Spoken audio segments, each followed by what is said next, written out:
what is exactly transfer learning? Transfer learning is a machine learning technique where a model developed for one task can be used for another task. As I said, it's basically reuse. And primarily in the context of deep learning, it is about reusing the model or architecture developed for one deep learning task, say image classification, and using that for a later image classification task. So that is the basic idea of transfer learning.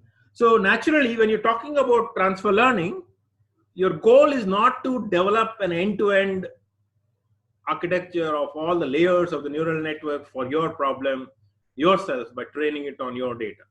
Instead, as you can imagine, it is about making sure that you are reusing a network which has already been built for a large task earlier and trying to reuse that in your context. So that is the background of transfer learning. So what we do is, first, a model is developed based on features of one data. Typically, this one data is the ImageNet data, which I said is the thousands of labeled images exquisitely cleaned and labeled by Professor Fei of Stanford University and their team, and made open to the world. And thanks to them, that we have a huge benchmark library of labeled data to understand how good or bad a specific application of a specific architecture is. And given that this is going to be the default application of the kind of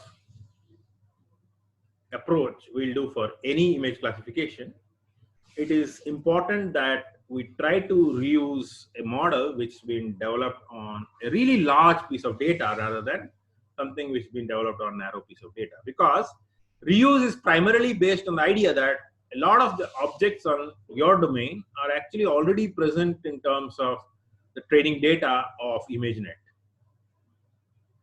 So it is very important for us to understand that transfer learning works if features are developed such that they are similar in both the cases.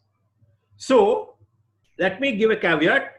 Transfer learning may not work in case of reuse of the ImageNet based developed model if the class of images which you want to classify for your problem are not adequately represented in the large ImageNet collection. So there you will have to go and develop your own custom model. So I'm not saying transfer learning is a mantra for everything, but it is a mantra worth exploiting in all the different applications which require typical image processing, given that ImageNet has captured a lot of applications and related image data in real life.